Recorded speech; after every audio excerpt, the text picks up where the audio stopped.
Big ಸ್ಟೋರಿಗೆ ಸ್ವಾಗತ. ನಾನು ಚೈತ್ರ ರಾಜ್. ಒಂದಲ್ಲ ಎರಡಲ್ಲ, ಬರೋಬ್ಬರಿ 2000 ಗರುಡಗಳು ಉಗ್ರರ ರಕ್ತ ಹೀರೋಕೆ ಕಾಯ್ತಾ ಇವೆ. 14,000 ಕಪ್ಪು ವೀರರು ಚೀನಾದ ಬಾಲವನ್ನ ಶಾಶ್ವತವಾಗಿ ಕತ್ತರಿಸೋಕೆ ರೆಡಿಯಾಗಿದ್ದಾರೆ. ವೈರಿಗಳನ್ನ ವಿಲವಿಲ ಒದ್ದಾಡುವಂತೆ ಮಾಡೋಕೆ 10,000 ಡೆಡ್ಲಿ ಕೋಬ್ರಾಗಳು ಕಾದು ಕುಳಿತಿವೆ. ಯಾಕಂದ್ರೆ ಶತ್ರುಗಳನ್ನ ಸದೆಬಡಿಯೋಕೆ ಅಂತಲೇ ಇದೆ ಭಾರತದ 9 ನಿಗೂಢ ಸೇನಾ ಶಕ್ತಿ.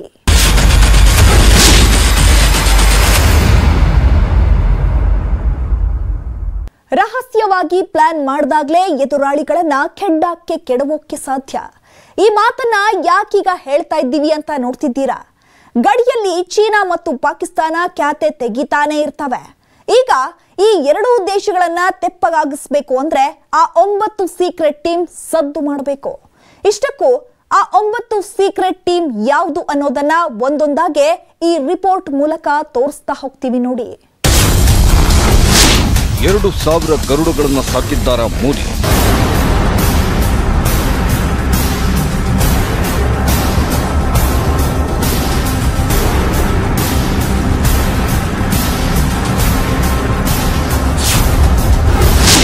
ವೈರಿಗಳಿಗೆ ವಿಷ ಉಣಿಸುತ್ತಾ 10,000 ಡೆಡ್ಲಿ ಕೋಬ್ರಾ.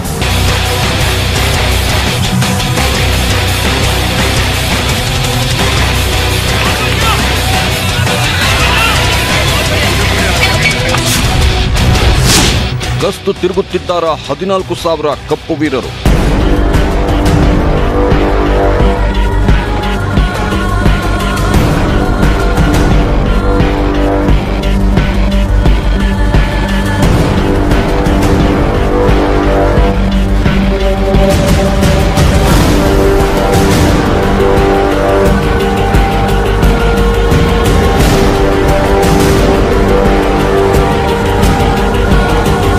ಚೌಕಿದಾರ್ ಮೋದಿ ನಿಜಕ್ಕೂ ದೇಶದ ಚೌಕಿದಾರ್. ಈ ಚೌಕಿದಾರ ದೇಶದ ಜನರನ್ನ ಕಾಯ್ತಿದ್ರೆ ದೇಶವನ್ನ ಕಾಯೋಕೆ ನಮ್ಮ ನಿಮ್ಮೆಲ್ಲರ ಚೌಕಿದಾರ ಅಂತ ಕರೆಸಿಕೊಳ್ಳೋ ಭಾರತೀಯ ಸೇನೆ ಸದಾ ಸಜ್ಜಾಗಿರುತ್ತೆ. ಅದರಲ್ಲೂ ಗಡಿ ವಿಚಾರ ಬಂತು ಅಂದ್ರೆ ಮೊದಲಿಗೆ ಎದೆ ಕೊಟ್ಟು ನಿಲ್ಲೋದೇ ಯೋಧ. ಶತ್ರುಗಳನ್ನ ಎದುರಿಸಿ ನಿಲ್ಲೋದೇ ಮೋದಿ. ಮೋದಿ ಯಾವಾಗ ಪ್ರಧಾನಿ ಆದ್ರೂ ಆ ದಿನಗಳಿಂದ ಶತ್ರು ದೇಶ ಭಾರತವನ್ನ ಮುಟ್ಟಬೇಕು ಅಂದ್ರೆ 10 ಸಲ ಯೋಚನೆ ಮಾಡೋ ಹಂಗಾಗಿದೆ. ಯಾಕಂದ್ರೆ ಶತ್ರುಗಳು 1 ಹೆಜ್ಜೆ ಮುಂದಿಟ್ರೆ 10 ಹೆಜ್ಜೆ ಮುಂದಿಟ್ಟಿರ್ತಾರೆ ಪ್ರಧಾನಿ ಮೋದಿ.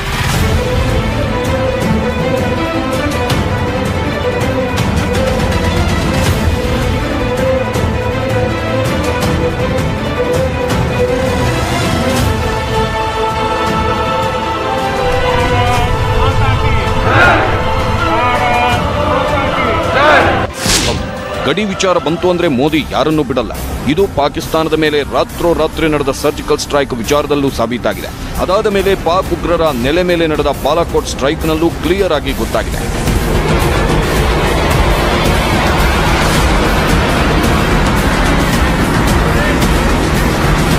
ಅಷ್ಟೇ ಯಾಕೆ, ಚೀನಾ ಗಾಲ್ವಾನ್ ಗಡಿಯಲ್ಲಿ ಖ್ಯಾತೆ ತೆಗೆದಿದ್ದಕ್ಕೆ ಡಿಜಿಟಲ್ ಸ್ಟ್ರೈಕ್ ಮಾಡಿದ್ದ ಮೋದಿ ಚೀನಾಗೂ ಗಡಿ ತಂಟೆಗೆ ಬರಬೇಡ ಅಂತ ಎಚ್ಚರಿಸಿದ್ದಾರೆ. ಇದು ಭಾರತದ ತಾಕತ್ತು.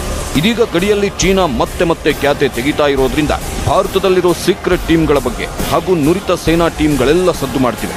ಇಷ್ಟಕ್ಕೂ ಭಾರತದ ಸೀಕ್ರೆಟ್ ಟೀಮ್ಗಳೆಷ್ಟಿವೆ ಅಂದ್ರೆ 9 ಡೆಡ್ಲಿ ಸೇನಾ ಪಡೆಗಳು ಭಾರತದಲ್ಲಿವೆ.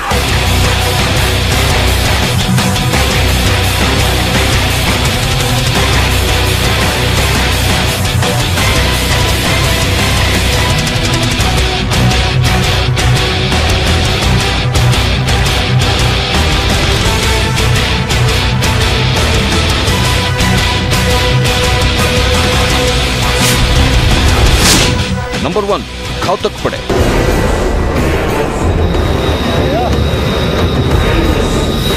ಲಡಾಖ್ ಗಡಿಯಲ್ಲಿ ಚೀನಾ ಒಂದಲ್ಲ ಒಂದು ಕುತಂತ್ರ ನಡೆಸ್ತಾನೆ.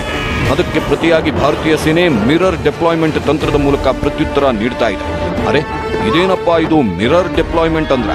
ಚೀನಾ 10,000 ಸೈನಿಕರನ್ನ ನಿಯೋಜಿಸಿದ್ರೆ ಭಾರತ ಕೂಡ 10,000 ಸೈನಿಕರನ್ನ ನಿಯೋಜಿಸೋದು. ಗಡಿಗೆ ಚೀನಾ ಯುದ್ಧಾಸ್ತ್ರಗಳನ್ನ ತಂದ್ರೆ ಭಾರತ ಕೂಡ ಯುದ್ಧಾಸ್ತ್ರಗಳನ್ನ ತರುವುದು. ಚೀನಾ ಯೋಧರು 20 ಭಾರತೀಯ ಯೋಧರನ್ನ ಹತ್ಯೆ ಮಾಡಿದ್ರೆ ಭಾರತೀಯ ಸೈನಿಕರು ಬರಿಗೈಯಲ್ಲಿ ಚೀನಾದ 40ಕ್ಕೂ ಹೆಚ್ಚು ಸೈನಿಕರನ್ನ ಕೊಂದು ಹಾಕೋದು. ಸದ್ಯ ಈಗ ಚೀನಾ ಗಡಿಯಲ್ಲಿ ಮಾರ್ಷಲ್ ಆರ್ಟ್ ಕಲಿತ ಸೇನಾಪಡೆಯನ್ನ ನಿಯೋಜಿಸಿದೆ. ಹಿಂಗಾಗಿ ಭಾರತದ ಗಡಿಗೆ ಎಂಟ್ರಿ ಕೊಟ್ಟಿತ್ತು ಘಾತಕ್ ಪಡೆ.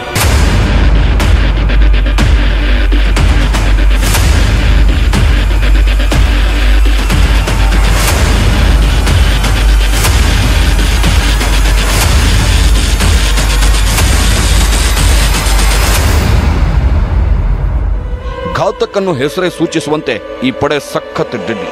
ಶತ್ರುಗಳನ್ನ ಈ ಸೇನೆ ಹಿಮ್ಮೆಟ್ಟಿಸುವುದಷ್ಟೇ ಅಲ್ಲ, ಶತ್ರುಗಳ ಎದೆಯಲ್ಲಿ ನಡುಕ ಹುಟ್ಟಿಸುವ ಶಕ್ತಿ ಈ ಪಡೆಗಿದೆ. ಈ ಪಡೆ ವೈರಿಗಳ ಆತ್ಮವಿಶ್ವಾಸವನ್ನ ಕುಗ್ಗಿಸುವ ಮಾರಣಾಂತಿಕ ಪಡೆಯಾಗಿದೆ.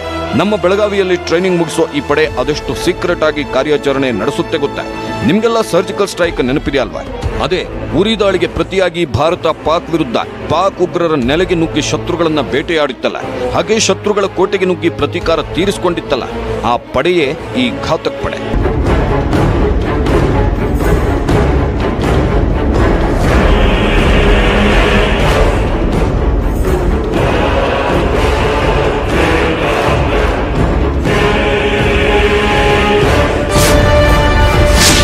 ನಂಬರ್ 2, ಮಾರ್ಕೋಸ್ ಅಂದ್ರೆ ಸಾಕು ಶತ್ರುಗಳ ಜೀವ ಬಾಯಿಗೆ ಬಂದಂತಾಗಿರುತ್ತೆ.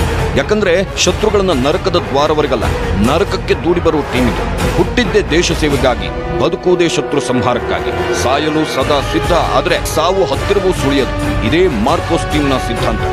ಹೇಳಬೇಕು ಅಂದ್ರೆ ಭಾರತೀಯ ಭೂಸೇನೆಯ ಗೋರ್ಖಾ ರೆಜಿಮೆಂಟ್ ಅಂದ್ರೆ ಹೇಗೆ ಶತ್ರುಗಳು ಹೆದರ್ತಾರೋ, ಹಾಗೆ ಮಾರ್ಕೋಸ್ ಅಂದ್ರೆ ವೈರಿಗಳಿಗೆ ಸಿಕ್ಕಾಪಟ್ಟೆ ಭಯ.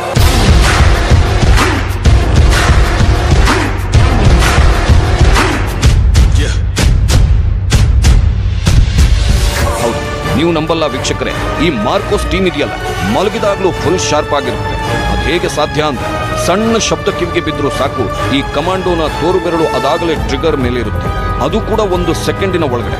ಹೌದು, ಗುಂಡು ಸೂಜಿಯಷ್ಟು ಶಬ್ದ ಕಿವಿಗೆ ಬಿದ್ದರೂ ಕೇವಲ 0.27 ಸೆಕೆಂಡಿನ ಒಳಗೆ ಈ ಇಂಡಿಯನ್ ಮಾರ್ಕೋಸ್ ಕಮಾಂಡೋವಿನ ಕೈಯಲ್ಲಿರುವ ಇಸ್ರೇಲ್ ನಿರ್ಮಿತ ಗನ್ನಿಂದ ಶತ್ರುವಿನ ತಲೆ ತೂತಾಗಿ ಹೋಗುತ್ತೆ.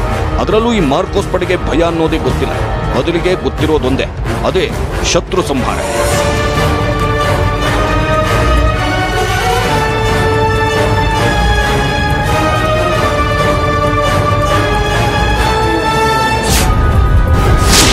Number 3, force 1.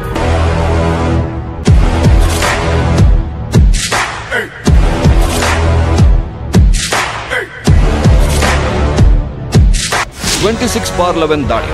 ಈ ದಾಳಿಯ ಒಂದೊಂದು ದೃಶ್ಯ ಇವತ್ತಿಗೂ ಭೀತಿ ಹುಟ್ಟಿಸುತ್ತೆ. ಯಾಕಂದ್ರೆ ಈ ದಾಳಿ ನಡೆದಾಗ ಇಡೀ ಮುಂಬೈ ಬೆಚ್ಚಿ ಬಿದ್ದಿತ್ತು. ಸಮುದ್ರದ ಮೂಲಕ ಪಾಕಿಸ್ತಾನಿ ಬೋಟ್ನಲ್ಲಿ ಬಂದ ಟೆರರಿಸ್ಟ್ಗಳು ಮಧ್ಯದಲ್ಲಿ ಎದುರಾದ ಭಾರತದ ಬೋಟ್ಗೆ ಭಾರತದ ಬಾವುಟ ತೋರಿಸಿ ಹತ್ತಿರಕ್ಕೆ ಕರೆಸಿಕೊಂಡರು. ಅಲ್ಲಿಂದ ಭಾರತದ ಬೋಟ್ಗೆ ಶಿಫ್ಟ್ ಆಗಿ ಅಲ್ಲಿದ್ದ ಬೋಟ್ನ ಹೈಜಾಕ್ ಮಾಡಿ ಮುಂಬೈಗೆ ಬಂದು ಸೇರಿತು. ಒಂದೊಂದೇ ಕಡೆ ಬಾಂಬ್ ದಾಳಿ ನಡೆಸಿದ್ರು. ಈ ಘಟನೆಯಲ್ಲಿ ಸಂಭವಿಸಿದ ಸಾವು ನೋವು ನಿಜಕ್ಕೂ ಹೇಳುತ್ತಿರುತ್ತೆ. ಇಂಥ ಘಟನೆಯ ಬಳಿಕ ಹುಟ್ಟಿಕೊಂಡಿದ್ದೇ ಈ ಫೋರ್ಸ್ 1. ಎಸ್, ಮುಂಬೈನಲ್ಲಿ ನಡೆದ 26/11 ಭಯೋತ್ಪಾದಕ ದಾಳಿಯ ನಂತರ ಫೋರ್ಸ್ 1 ಅನ್ನೋ ಪಡೆ 2009ರಲ್ಲಿ ಜಾರಿಗೆ ಬಂತು. ಭಯೋತ್ಪಾದಕ ದಾಳಿಯಿಂದ ಮುಂಬೈ ನಗರವನ್ನು ರಕ್ಷಿಸೋಕೆ ಅಂತ ಈ ವಿಶೇಷ ಪಡೆಯನ್ನ ರಚಿಸಲಾಯಿತು. ಫೋರ್ಸ್ 1 ಅನ್ನೋ ಈ ಪಡೆ ವಿಶ್ವದಲ್ಲೇ ಅತ್ಯಂತ ವೇಗವಾಗಿ ಪ್ರತಿಕ್ರಿಯೆ ಸಮಯವನ್ನ ಹೊಂದಿದೆ. ಅಂದ್ರೆ ಒಂದು ಕೇಸ್ನ ನಿಭಾಯಿಸೋಕೆ ಕೇವಲ 15 ನಿಮಿಷನೂ ಬೇಕಾಗಿಲ್ಲ ಈ ಪಡೆಗೆ. ಅದರಲ್ಲೂ ಕಠಿಣವಾದ ಕೇಸ್ ಆದ್ರೆ ಮ್ಯಾಕ್ಸಿಮಮ್ 15 ನಿಮಿಷ ತೆಗೆದುಕೊಳ್ಳುತ್ತೆ. ಯಾಕಂದ್ರೆ ಫೋರ್ಸ್ 1 ಅನ್ನೋ ಈ ಪಡೆ ಇಸ್ರೇಲ್ ಪಡೆಗಳಿಂದ ತರಬೇತಿ ಪಡೆದುಕೊಳ್ಳುತ್ತಿರೋ ರಕ್ಷಣಾ ಪಡೆಗಳಲ್ಲಿ ಒಂದು.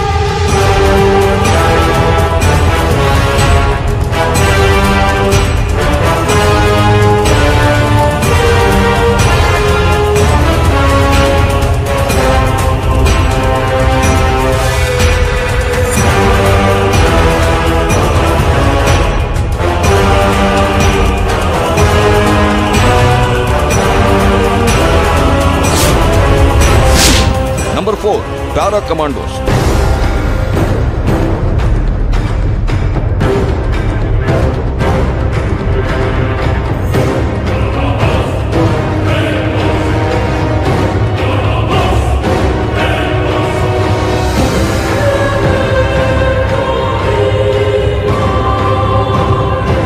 ಪ್ಯಾರಾ ಕಮಾಂಡೋಸ್ ಭಾರತೀಯ ಸೇನೆಯ ಅತ್ಯುನ್ನತ ತರಬೇತಿ ಪಡೆದ ವಿಶೇಷ ಪಡೆ. ಪ್ಯಾರಾಚೂಟ್ ರೆಜಿಮೆಂಟ್ನ ಭಾಗವಾಗಿ ವಿಶೇಷ ಪಡೆಗಳ ಸಾಲಲ್ಲಿ ದೊಡ್ಡ ಭಾಗ ಇದ್ರದ್ದಾಗಿದೆ. ಈ ಪಡೆಯಲ್ಲಿರೋ ಕಮಾಂಡೋಗಳು ಹೇಗೆ ಅಟ್ಯಾಕ್ ಮಾಡ್ತಾರೆ ಅಂದ್ರೆ ಡೈರೆಕ್ಟ್ ಆಗಿ ಅಟ್ಯಾಕ್ ಮಾಡೋದೇ ಹೆಚ್ಚು. ಹೌದು, ಪ್ಯಾರಾಚೂಟ್ನಲ್ಲಿ ಲ್ಯಾಂಡ್ ಆಗೋ ಟೀಮ್ ಮ್ಯಾಪ್ನ ನೋಡಿ ಮೂವ್ ಆಗುತ್ತೆ.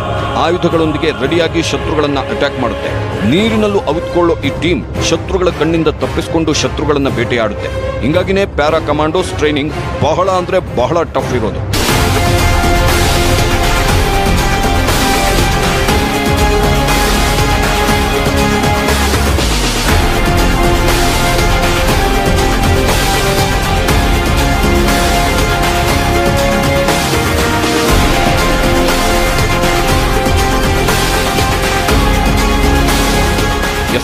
36 ಗಂಟೆಗಳ ಕಾಲ ಎಚ್ಚರವಾಗಿ ಇರುವ ಹಾಗೆ ಟ್ರೈನಿಂಗ್ ನೀಡಲಾಗುತ್ತೆ.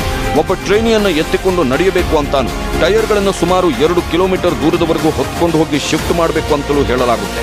9 ಗಂಟೆಗಳ ಕಾಲ ನೀರು ಊಟ ಏನೂ ಇಲ್ಲದೆ ಟ್ರೈನಿಂಗ್ ತಗೋಬೇಕು. ಅಬ್ಬಬ್ಬ, ಹೀಗೆ ಸಾಕಷ್ಟು ಭಯಾನಕ ನಿಯಮಗಳಿವೆ. ಇಷ್ಟೆಲ್ಲ ಟ್ರೈನಿಂಗ್ ಪಡೆದು ಪ್ಯಾರಾ ಕಮಾಂಡೋಸ್ ಆಗೋ ಒಬ್ಬೊಬ್ಬ ಕಮಾಂಡೋಗೂ ಭಾರತೀಯರು ಸಲ್ಯೂಟ್ ಹೊಡೆಯಲೇಬೇಕು. ಯಾಕಂದ್ರೆ ಈ ಪಡೆಯಿಂದಾನೇ ಅದೆಷ್ಟೋ ಜನರ ಜೀವ ಉಳಿದಿದೆ.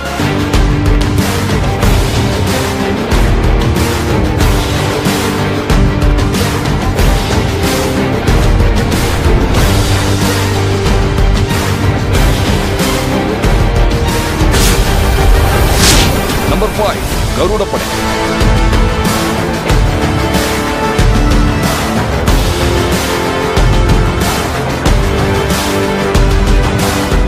ಗರುಡ ಈ ಹೆಸರು ಕೇಳಿದ್ರೇನೆ ಶತ್ರುಗಳ ಎದೆ ನಡುಗುತ್ತೆ. ಯಾಕಂದ್ರೆ ಈ ಪಡೆ ಭಾರತೀಯ ವಾಯುಪಡೆಯ ವಿಶೇಷ ಪಡೆ. ಅಲ್ಲದೆ ಇದು ವಿಶೇಷ ಕಾರ್ಯಾಚರಣೆಗಳಿಗೆ ಫೇಮಸ್. ಇದರಲ್ಲಿ ಎಕ್ಸ್ಪರ್ಟ್ಗಳೇ ತುಂಬಿದ್ದು ವೈರಿಗಳನ್ನು ಕ್ಷಣಾರ್ಧದಲ್ಲಿ ಶರಣಾಗಿಸುವ ತಾಕತ್ತು ಈ ಗರುಡ ಸೇನೆಗಿದೆ.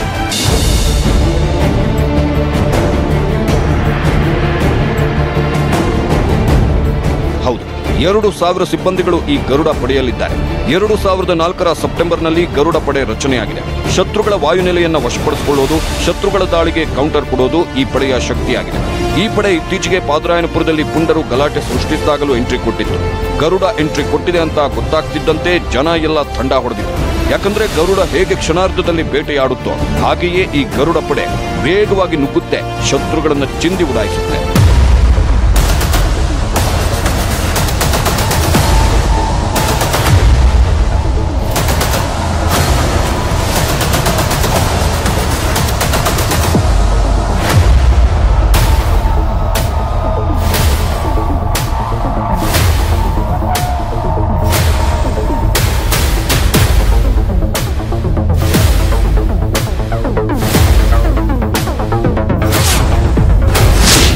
ನಂಬರ್ 6, ಕಪ್ಪು ವೀರರ ಪಡೆ. ನೋಡಿ, ಪ್ರಧಾನಿ ಮೋದಿ ಎಂಟ್ರಿ ಕೊಡ್ತಾ ಇದ್ದಂತೆ ಅವರ ಕಾರಿನ ಡೋರ್ ತೆಗೆಯುವ ಇವರು ಮೋದಿ ಸುತ್ತ ಕಪ್ಪು ಬಟ್ಟೆ, ಕಪ್ಪು ಕೂಲಿಂಗ್ ಗ್ಲಾಸ್, ಕಪ್ಪು ರೈಫಲ್, ಕಪ್ಪು ಸೂಟ್ ಕೇಸ್ ಒಂದನ್ನ ಹಿಡಿದು ಬರೋ ಇವರೇ ನಾವು ಹೇಳ್ತಿರೋ ಬ್ಲಾಕ್ ಕ್ಯಾಟ್ಸ್. 26 ವರ್ಷದ ಹಿಂದೆ ಇಂಥದ್ದೊಂದು ಪಡೆ ಹುಟ್ಟಿಕೊಳ್ತು. ರಾಷ್ಟ್ರೀಯ ಭದ್ರತಾ ಪಡೆ ಅಂತಲೇ ಕರೆಸಿಕೊಳ್ಳೋ ಈ ಪಡೆಯಲ್ಲಿ ಬರೋಬ್ಬರಿ 7,500 ಸಿಬ್ಬಂದಿಗಳಿದ್ದಾರೆ. ಈ ಸಿಬ್ಬಂದಿ ಪಡೆ ವಿಐಪಿಗಳಿಗೆ ಭದ್ರತೆ ಒದಗಿಸುತ್ತೆ. ಹಿಂಗಾಗಿ ಯಾವಾಗಲೂ ಪ್ರಧಾನಿ ಮೋದಿಯವರನ್ನ ಕಾವಲು ಕಾಯುತ್ತೆ ಈ ಬ್ಲಾಕ್ ಕ್ಯಾಟ್ ಟೀಮ್. ಹೌದು, ವಿಐಪಿಗಳಿಗೆ ಭದ್ರತೆ ನೀಡೋ ಈ ಟೀಮ್ ಭೂಮಿಯಲ್ಲೇ ಆಗಲಿ, ಸಮುದ್ರದಲ್ಲೇ ಆಗಲಿ, ಆಕಾಶದಲ್ಲೇ ಆಗಲಿ ಶತ್ರುಗಳನ್ನ ಬಗ್ಗು ಬಡಿಯೋಕೆ ಸಿದ್ಧವಿರುತ್ತೆ. ಅದರಲ್ಲೂ ಬಾಂಬ್ ಸ್ಫೋಟದ ವಿಚಾರದಲ್ಲಿ, ರಹಸ್ಯ ಕಾರ್ಯಾಚರಣೆಗಳಲ್ಲಿ, ಭಯೋತ್ಪಾದಕ ಘಟನೆಗಳನ್ನ ಹ್ಯಾಂಡಲ್ ಮಾಡೋದ್ರಲ್ಲಿ ಈ ಕಮಾಂಡೋಗಳು ಅತ್ಯುತ್ತಮವಾಗಿ ಕೆಲಸ ಮಾಡ್ತಾರೆ. ಹಿಂಗಾಗಿನೇ NSG ಅಂದ್ರೆ ಸಾಕು, ಎದುರೆದುರಿ ಓಡ್ತಾರೆ ಉಗ್ರರು.